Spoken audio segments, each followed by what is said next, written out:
I've created all of my own recipes that just require less chopping, less preparation. It's just kind of minimal fuss, really.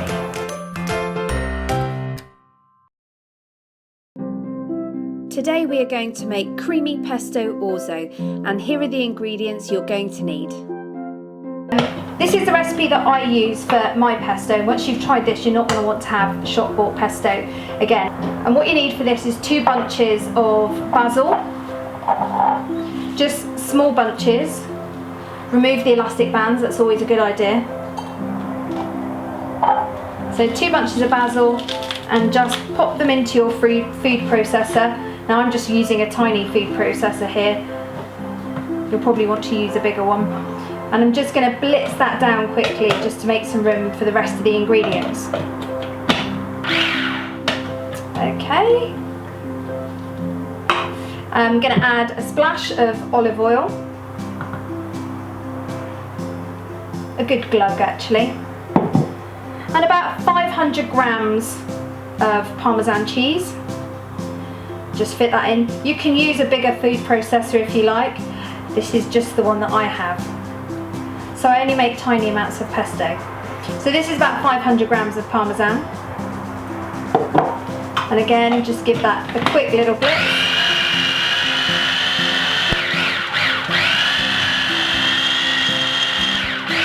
It already smells amazing. And then to this I'm going to add some pine nuts. I'm going to use about 100 grams of pine nuts.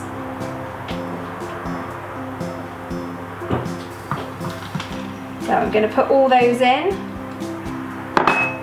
Rescue the ones that have escaped.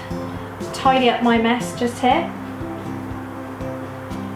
I've lightly toasted these pine nuts in a pan, but you don't have to if you don't want to.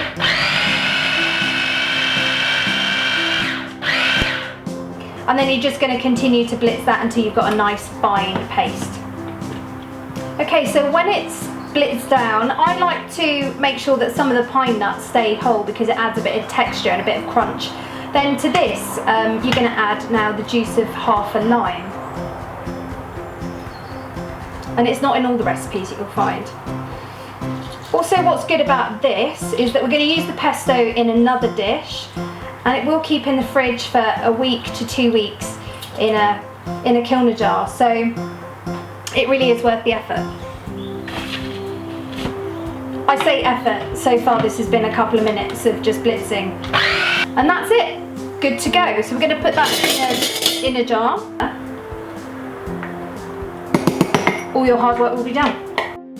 Now what's orzo, I hear you say? Well, it's an amazing pasta that kind of looks a bit like rice, but it is really delicious, and you can use it just as a pasta dish, or you can use it to thicken up casseroles and stews, etc. I absolutely love it. So all you're going to do on day 4 is cook the orzo according to the instructions on the packet. It's just cook in boiling water for about 10 minutes until you end up with this, and it's just delicious and really quite fun as well. My daughter absolutely loves this. We're simply going to use the pesto that we already prepared. Now for this I'm probably going to use 2 big tablespoons maybe. I don't know, let's go for another half, as much as you like really. And we're going to also put in about a tablespoon of half fat creme fraiche. Again, that ingredient's completely optional. If you would prefer to leave out the creme fraiche, that's absolutely fine. Again, if you want to try and use natural yogurt, that would be okay too. Okay, and that is that done. And you can have that just like that, or you can pan fry some of the chorizo as well, which is really delicious with it. So I'm just going to serve some up. Because sometimes it's nice to have a vegetarian meal during the week. And you can mix the days around, so maybe you might want to have this on a day that you want a slightly lighter meal. So I'm just going to serve up a portion of that and then top it with some more Parmesan cheese. And if you really, really want to, which I do, Just a tiny splash of olive oil, and I think I'm just going to have a little bit more pepper. And that's your creamy pesto orzo.